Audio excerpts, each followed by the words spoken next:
spite of the work of 19th century inventors such as Sir George Cayley and John Stringfellow, the first successful heavier-than-air powered flight in Great Britain wasn't made until October 1908.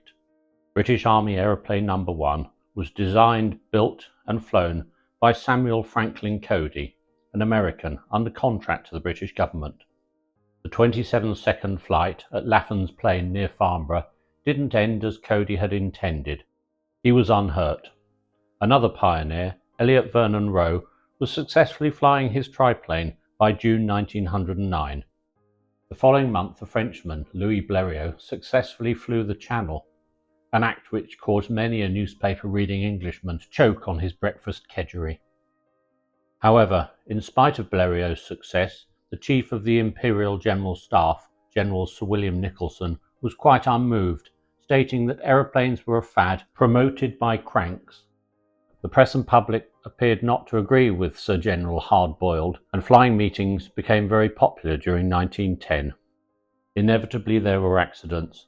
This is Elliott Vernon Roe, who flew, crashed and got married within a matter of hours at a meeting at Blackpool.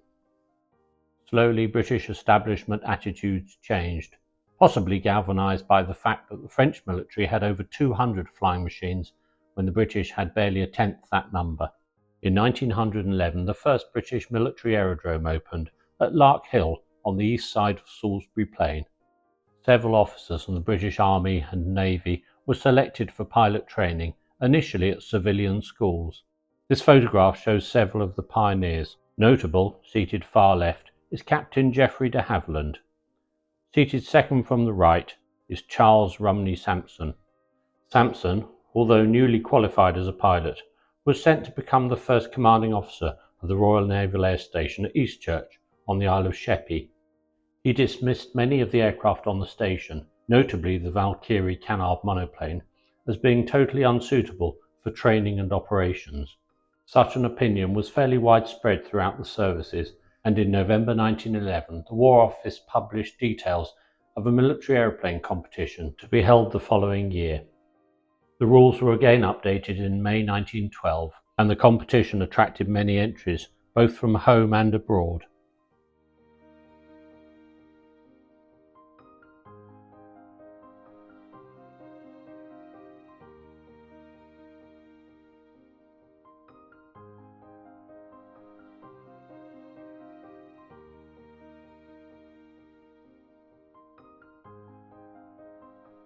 Samuel Cody, still working from his shed on Laffan's Plain, built a powerful new monoplane for the competition.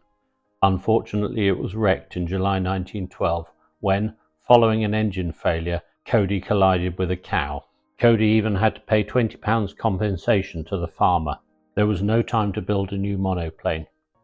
Taking the remains of the Circuit of England biplane and the wreck of the monoplane, in 5 weeks Cody and his 4 helpers built a brand new biplane, very much in the Cody style.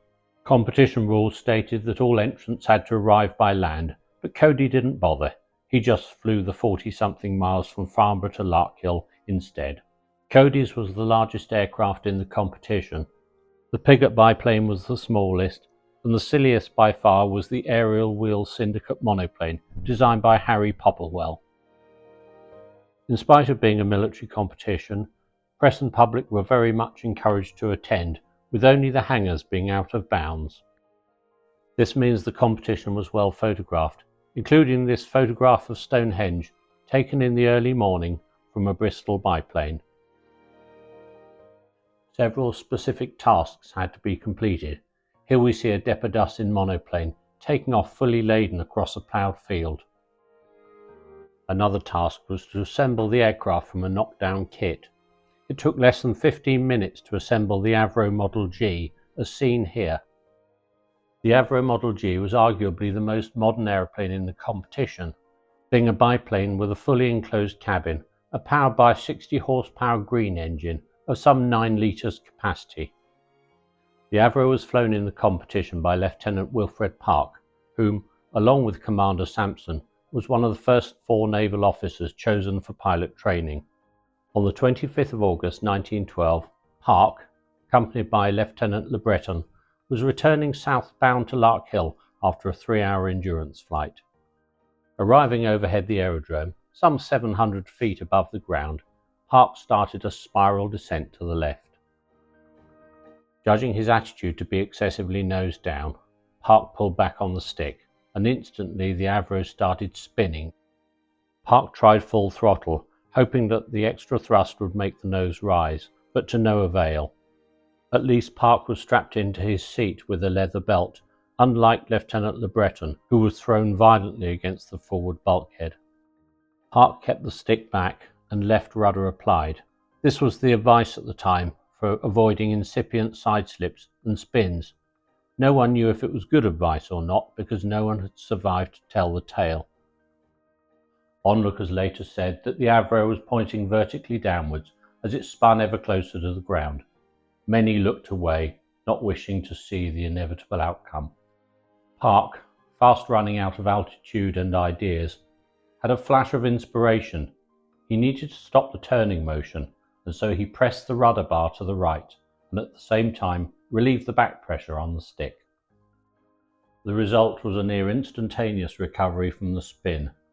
Scarcely able to believe his luck, Parke flattened out no more than 50 feet above the ground, flew a circuit and landed. After breakfast, and possibly a change of breeches, Parke sat down with several of the witnesses, including Geoffrey de Havilland and Algernon Berryman, technical editor of Flight magazine. They spent some time analysing the spin, or Parke's dive as it came to be known, and the subsequent recovery, and by the end of the week a long article had appeared in Flight magazine. This was significant as it was only the second time an aircraft was known to have recovered from a spin. The first recovery had been made by Fred Raynham, but he didn't know how he'd recovered. With hindsight, it's possible that he just let go of the controls. That same hindsight allows us once again to examine several early accidents, which were undoubtedly stall spin accidents, but not understood to be so at the time. Cody's first flight ended with the stall spin when he turned very sharply to the left, stalling the left wing. He was only a few feet above the ground. Of course, his total aeroplane flying experience at the time only amounted to a few minutes, although he'd experimented with man-lifting kites for several years. Captain Lorraine and Staff Sergeant Wilson were killed in July 1912, just west of Larkhill, when their Newport monoplane suddenly dived into the ground during a sharp turn. A monument to them can still be found close to the crash site. It was on a crossroads, but has been moved a couple of 100 yards to outside the Stonehenge Visitors Centre. May be surprising, but there was only one fatal accident during the military aeroplane competition. That was the Fenwick monoplane that suddenly dived into the ground, probably a stall spin. The Avro Type G didn't go unscathed. Parke managed to turn it over whilst landing downwind, although Avros had it repaired and back in the competition within a matter of days. In spite of being both economical and practical, the Avro only received £100 in prize money. The first prize of £5,000 was, astonishingly, awarded to Cody and his biplane. Cody may well have been a popular choice with the press, but his aeroplane, even by 1912 standards, was an Edwardian dinosaur. Many prizes were awarded in several categories, but the competition failed to achieve its main objective, that is, to find a suitable aeroplane for service use. In fact, suitable aeroplanes already existed. The Royal Aircraft Factory BE-1 was soon developed into the BE-2, seen here, designed by Geoffrey de Havilland. Even before the competition, the War Office had signed a contract for several Avro 500s, which, in time, would develop into the famous Avro 504. Still, the stall spin claimed victims. Major Hewitson was killed whilst taking his Royal Aero Club test in a Bristol monoplane near Larkhill. Geoffrey de Havilland spun in the BS-1 biplane seen here. He was lucky to only lose a few teeth. Certainly, until 1916, getting into a spin usually resulted in an accident. In the summer of that year, Major Charmier, finding himself spinning as he emerged from cloud, remembered Parke's technique. It worked, and within days, all pilots on his squadron, number 34, had been taught spin recovery. Another squadron commander, Major Robert Smith Barry of 60 Squadron was shown a deliberate spin and recovery. Smith Barry was already on a crusade to improve standards of pilot instruction and training throughout the Royal Flying Corps. He got his wish in early 1917 when he developed the Gosport system of instruction, the basis for flying instruction to this day.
Late on in the war, reliable instrumentation, particularly airspeed indicators, began to be fitted to all aircraft. At a similar time, the Royal Aircraft Factory, later the Royal Aircraft Establishment, began investigating the dynamics of spinning and spin recovery, using aircraft and wind tunnel models. On the 15th of December 1912, Wilfred Parke, accompanied by Hanley Page Works manager Mr. Larkhill Hardwick, set off from Hendon for Oxford.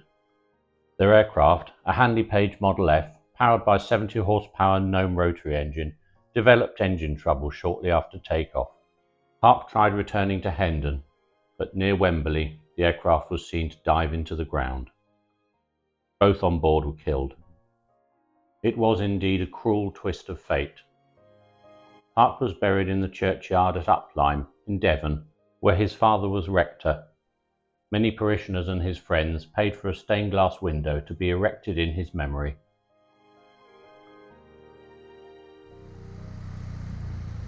Next time you're messing around with incipient spins, spare a thought for Wilfred Parke, who in a moment of cool-headed desperation discovered the secret of successful recovery. Thank you for watching.